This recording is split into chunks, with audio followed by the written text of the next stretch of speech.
हाय और नमस्कार। मैं हूं आपकी होस्ट वैष्णवी पांडे, लेकर आ गई हूं आपके लिए बॉलीवुड से जुड़ी टॉप 10 अपडेट्स। फिल्मी स्टार्स की पर्सनल लाइफ से जुड़ी रोचक जानकारी करण जौहर के पॉपुलर शो कॉफी विद करण में देखने को मिलती है।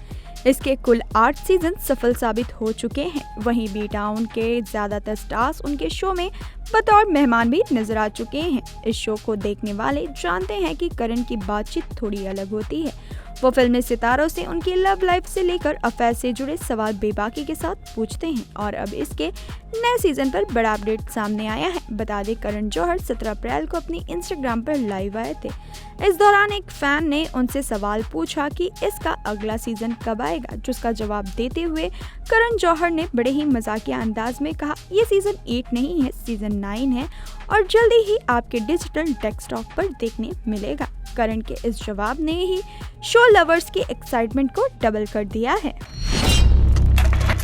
आमिर खान हिंदी सिनेमा के दिग्गज अभिनेताओं में शुमार रहते हैं, लेकिन पिछले 3 साल उनके फैंस बड़े पर्दे पर अपने फेवरेट एक्टर की झलक देखने के लिए तरस रहे हैं। वहीं बीते साल आमिर ने अपनी अपकमिंग फिल्म सितारे जमीन पर की ऑफिशियली अनाउंसमेंट की थी। इसके बाद से ही सुपरस्टार की अपकमिंग मूवी लगातार चर्चा का विषय बनी हुई है। बता दें, 2022 में आमिर खान की फिल्म लाल सिंह चड्ढा को रिलीज किया गया था, जो कि बॉक्स ऑफिस पर बुरी तरह से फ्लॉप रही थी। अब 3 साल बाद आमिर सितारे जमीन पर से कमबैक करने के लिए पूरी तरह से तैयार हैं। दरअसल रिपोर्ट्स के मुताबिक 20 जून 2025 को सितारे जमीन पर को दुनिया भर के सिनेमाघरों में रिलीज किया जा सकता है। हालांकि मेकर्स की तरफ से अभी इसकी आधिकारिक पुष्टि होनी बाकी है, लेकिन इस खबर के सामने आने के बाद आमिर खान के फैंस का चेहरा काफी खिल गया है और वो सितारे जमीन पर की रिलीज को लेकर काफी ज्यादा एक्साइटेड नजर आ रहे हैं।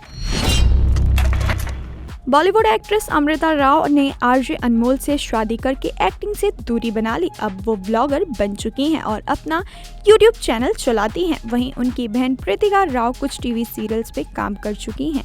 प्रीतिका ने अपने करियर की शुरुआत मॉडलिंग से की थी, फिर उन्होंने साल 2010 में आई फिल्म चिक्कू बुक्कू से तमिल इंडस्ट्री में कदम रखा। तमिल और कन्नड़ इंडस्ट्री में काम करने के बाद प्रीतिका ने साल 2013 में छोटे पर्दे पर एंट्री ली। साल 2013 में वो सीरियल बेइंतहा और फिर लव का इंतजार है और लाल इश्क जैसे शोज में नजर आई।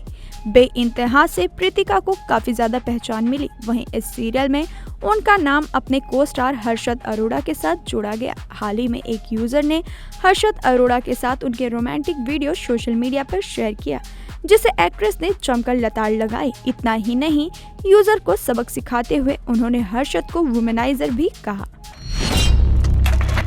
सिनेमा लवर्स के दिलों पर राज करने वाले शाहरुख खान किसी परिचय के मोहताज नहीं। लोगों को उनकी अपकमिंग फिल्मों का बेसब्री से इंतजार रहता है। फिल्म जवान के बाद अब लोग उन्हें एक बार फिर बड़े पर्दे पर धमाल मचाते हुए देखना चाहते हैं। वहीं फिल्मी प्रोजेक्ट्स के अलावा शाहरुख पर्सनल लाइफ को लेकर भी चर्चा में रहते हैं। बता दें, अब उनकी पत्नी गौरी खान के रेस्टोरेंट टोरी पर गंभीर आरोप लगाया गया है। इस मामले में रेस्टोरेंट ने भी अपनी सफाई पेश की है। गौरी खान फिल्मों में सक्रिय नहीं, लेकिन बॉलीवुड में उनकी पहचान पॉपुलर बिजनेस वुमेन के तौर पर है। उनका एक आलीशान रेस्टोरेंट टोरी पाली हिल में है। इसकी शुरुआत शाहरुख खान की वाइफ ने साल 2024 में की थी और अब 19 साल के एक पॉपुलर यूट्यूबर सार्थक सचदेवा ने गौरी के रेस्टोरेंट पर नकली पनीर परोसने का आरोप लगाया है। उन्होंने एक वीडियो शेयर कर दावा किया कि शाहरुख की वाइफ के रेस्टोरेंट के पनीर का परीक्षण फेल रहा है। अब सोशल मीडिया पर उनका ये वीडियो तेजी से वायरल हो रहा है। इतना ही नहीं, लोगों को आलीशान रेस्टोरेंट टोरी के बारे में ये जानकर काफी ज्यादा हैरानी भी हो रही है। बॉलीवुड एक्ट्रेस सोनाक्षी सिन्हा एकदम तीखी छुरी की तरह जवाब देने में माहिर है। फिर बात अगर फैमिली या उनके खुद के हस्बैंड की आ जाए तो एक्ट्रेस बेबाक अपना रवैया अपनाने से कभी पीछे नहीं हटती। बता दे, एक्ट्रेस ने 23 जून 2024 को अलग धर्म में जाकर जहीर इकबाल से शादी की थी। तभी से कुछ सोशल मीडिया यूजर्स उन्हें इस बात को लेकर अक्सर ट्रोल करते रहते हैं। अब हाल ही में उनका एक सोशल मीडिया पोस्ट काफी ज्यादा वायरल हो रहा है, जहां उन्होंने ट्रोल करने वालों वालों को करारा जवाब दिया और सोनाक्षी ने एक बार फिर सभी को याद दिलाया कि जब ट्रोलिंग की बात आती है तो वो पीछे नहीं हटती हैं। दरअसल एक यूजर ने सोनाक्षी की फोटो पर लिखा था, आपका तलाक आपके बहुत करीब है। एक तरफ जहां सोनाक्षी और ज़हीर के फैंस ने ट्रोलर को करारा जवाब दिया, वहीं सोनाक्षी की टिप्पणी ने उसकी बोलती ही बंद कर दी। एजाज खान और पवित्रा पूनिया की मुलाकात बिग बॉस 14 के दौरान हुई थी और तभी से इन्होंने एक दूसरे को डेट करना शुरू कर दिया था। हालांकि 2 साल साथ रहने के बाद ये कपल अचानक से अलग हो गए। इसके बाद साल 2023 में इनका ब्रेकअप हो गया। अब ये कपल दोबारा एक प्रोजेक्ट के लिए साथ आ रहे हैं। इस खबर के बाद से ही उनके फैंस काफी ज्यादा एक्साइटेड हैं। बता दें, एक्स कपल दिलजीत कौर द्वारा निर्मित नफ्स नाम की एक शॉर्ट फिल्म पर काम करने के लिए दोबारा साथ आए हैं। मीडिया से बातचीत में एनाज ने कहा, हमने ये 3 साल पहले शूट किया था, इससे ज्यादा मैं इस बारे में कोई टिप्पणी नहीं करना चाहता, दिलजीत से जाकर पूछो। वहीं जब दिलजीत से इस बारे में पूछा गया तो उन्होंने बताया कि दोनों को शॉर्ट की रिलीज के बारे में पहले से ही सूचित कर दिया गया था। उन्होंने कहा, एजाज और पवित्रा दोनों ही प्रोफेशनल एक्टर्स हैं। मैंने उनके साथ तब शूटिंग की थी जब वे बिग बॉस के घर से बाहर आए थे और उनके फैंस उन्हें खूब पसंद करते थे। वे स्क्रीन पर जादू की तरह थे। दुर्भाग्य से इसे रिलीज होने में काफी ज्यादा समय लग गया। बॉलीवुड एक्टर नवाजुद्दीन सिद्दीकी अपनी अपकमिंग फिल्म कोस्टाओ के साथ दर्शकों का मनोरंजन करने के लिए पूरी तरह तैयार हैं। निर्माताओं ने हाल ही में एक दिलचस्प ट्रेलर जारी किया है जिसमें दिखाया गया कि कैसे नवाजुद्दीन सिद्दीकी का किरदार न केवल गोवा में सबसे बड़े सोने के तस्करी को रोकने के प्रयास करता है बल्कि उसी सिस्टम से भी लड़ता है जिसकी वो सेवा करता है। नवाजुद्दीन सिद्दीकी ने फिल्म कोस्टाओ फर्नांडिस की भूमिका निभाई है जो एक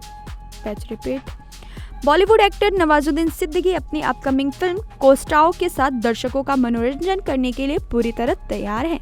निर्माताओं ने हाल ही में एक दिलचस्प ट्रेलर जारी किया है जिसमें दिखाया गया कि कैसे नवाजुद्दीन का किरदार न केवल गोवा में सबसे बड़े सोने की तस्करी को रोकने का प्रयास करता है बल्कि उसी सिस्टम से भी लड़ता है जिसकी वह सेवा करता है। बता दें, नवाजुद्दीन सिद्दीकी ने फिल्म में कोस्टाओ फर्नांडिस की भूमिका निभाई है जो एक कस्टम अधिकारी है जिसने 1990 के दशक में गोवा के सबसे शक्तिशाली तस्करी सिंडिकेट का सामना किया था, लेकिन अपने ही सिस्टम से धोखा खा जाता है। उस पर हत्या का झूठा आरोप लगाया जाता है, फिर वह खुद को भ्रष्ट प्रतिष्ठान और आपराधिक अंडरवर्ल्ड दोनों से लड़ते हुए पाता है।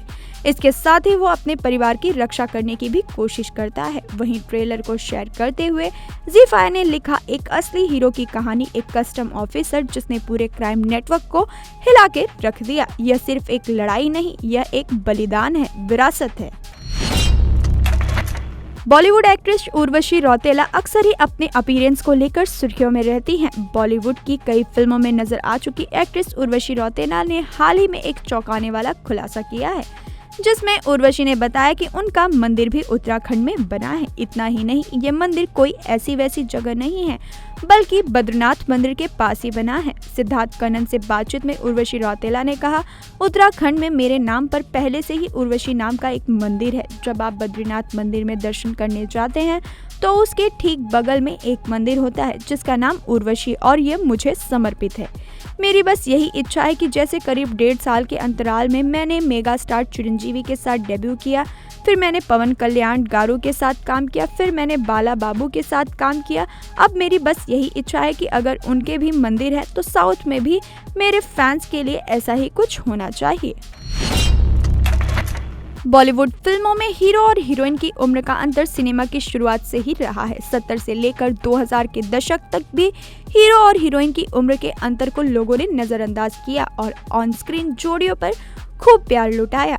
अब जल्दी ही 54 साल के सुपरस्टार अपनी उम्र से 20 साल छोटी हीरोइन के साथ ऑन स्क्रीन रोमांस करते नजर आने वाले हैं। ये हीरोइन इन सुपरस्टार की बेटी से महज 5 साल बड़ी है। इसके सुपरस्टार की हीरोइन के साथ पर्दे पर केमिस्ट्री खूब जच रही है। इतना ही नहीं, सुपरस्टार के हीरोइन के साथ किसिंग सीन भी खूब चर्चा में है। हम बात कर रहे हैं बॉलीवुड सुपरस्टार सैफ अली खान की। सैफ की film jewel thief the highest begin 25 अप्रैल को सिनेमाघरों में रिलीज हो रही है। सैफ के साथ इस फिल्म में बॉलीवुड एक्ट्रेस निकिता दत्ता नजर आने वाली हैं। निकिता दत्ता और सैफ अली खान की इस फिल्म का एक गाना हाल ही में रिलीज हुआ। इस गाने में सैफ अली खान अपनी ऑन स्क्रीन हीरोइन के साथ किसिंग सीन करते नजर आ रहे हैं। अब उनका ये सॉन्ग चर्चा का विषय बना हुआ है और सभी का ध्यान खींच रहा है।